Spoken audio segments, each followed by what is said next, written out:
Hello everyone, myself Mrs. Rama Ranjankar, lecturer in Electronics and Telecommunication Department from Praveen Patil College of Diploma Engineering and Technology, Bhayandar. So today's topic is AM and FM modulation, part 1. Learning outcomes of this topic are need for modulation, advantages of modulation, type of modulation techniques. Let's see definition of modulation. Modulation. In modulation process, two signals are used, namely modulating signal and the carrier. The modulating signal is nothing but the baseband signal or information signal, while the carrier is a high frequency sine wave signal.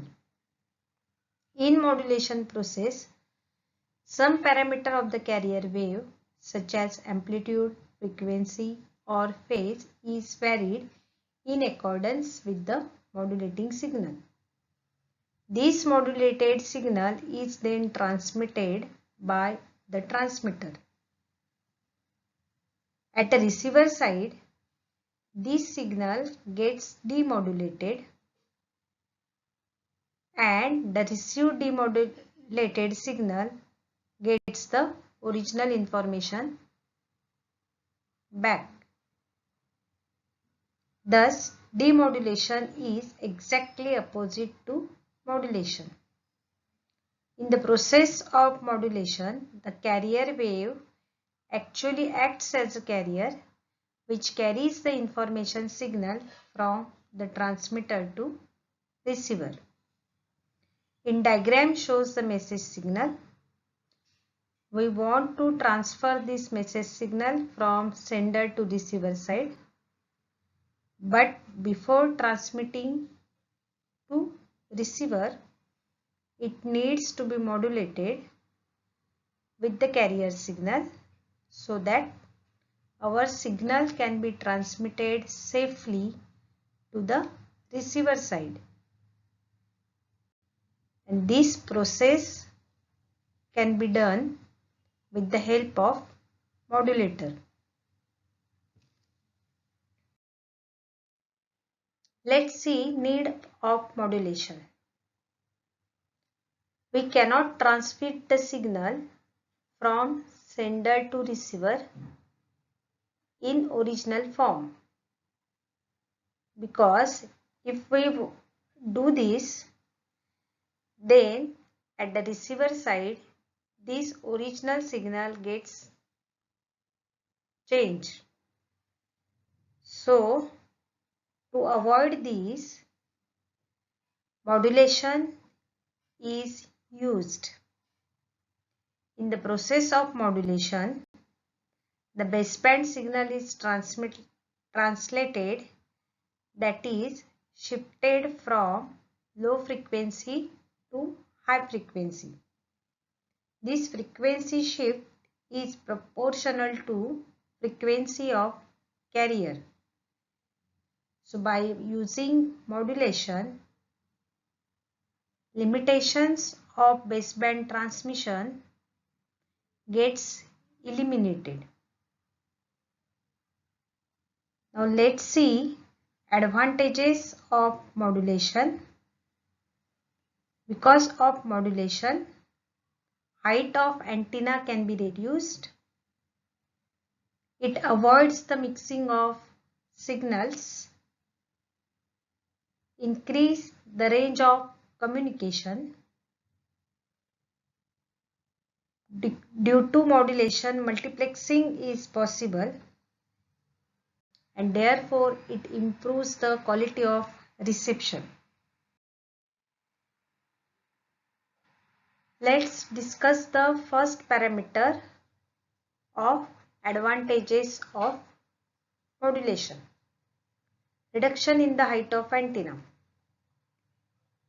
For the transmission of radio signal, the antenna height must be multiple of lambda by 4, where lambda is called as wavelength.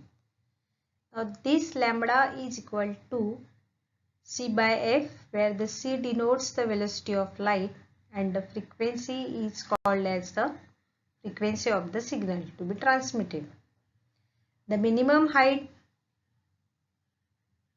of antenna required to transmit a baseband signal of frequency 10 kHz is calculated as follows. So let's see the one example how to calculate the height of antenna. So minimum antenna height formula is equal to lambda by 4, which is equal to c by 4a. So this formula is obtained by substituting lambda is equal to c by a. Now you substitute the parameters or values for c and f. Hence we obtain 7500 meters, that is 7.5 kilometer height for antenna. The antenna of this height is practically impossible to install. Second parameter is avoid the mixing of signals.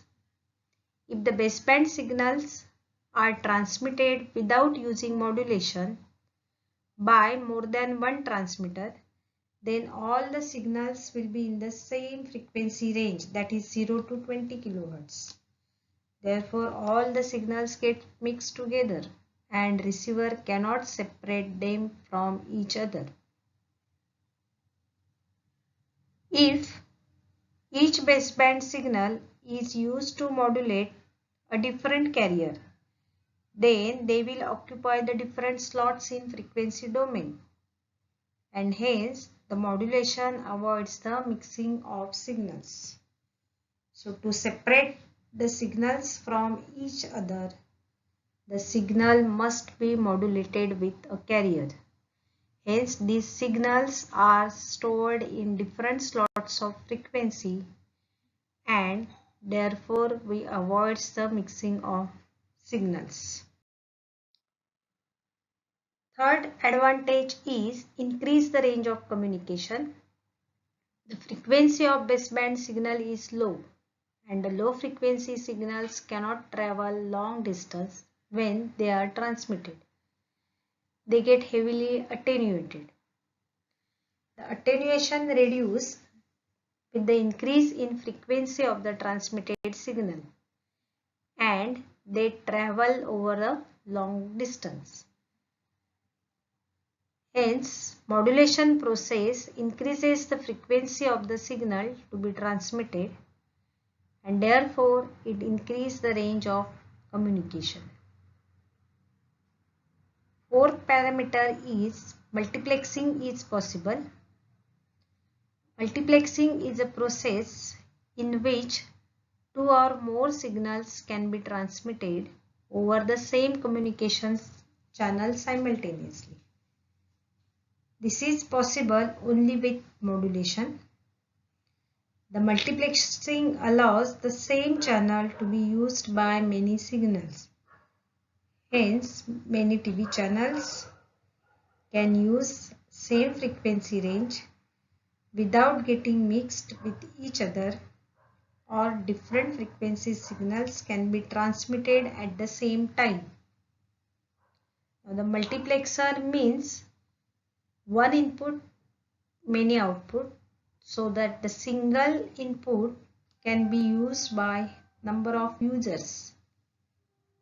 So, because of this modulation, easy multiplexing is possible. Fifth parameter is it improves the quality of reception. With the frequency modulation and digital communication techniques such as PCM, pulse code modulation, the effect of noise is reduced to a great extent. This improves the quality of reception.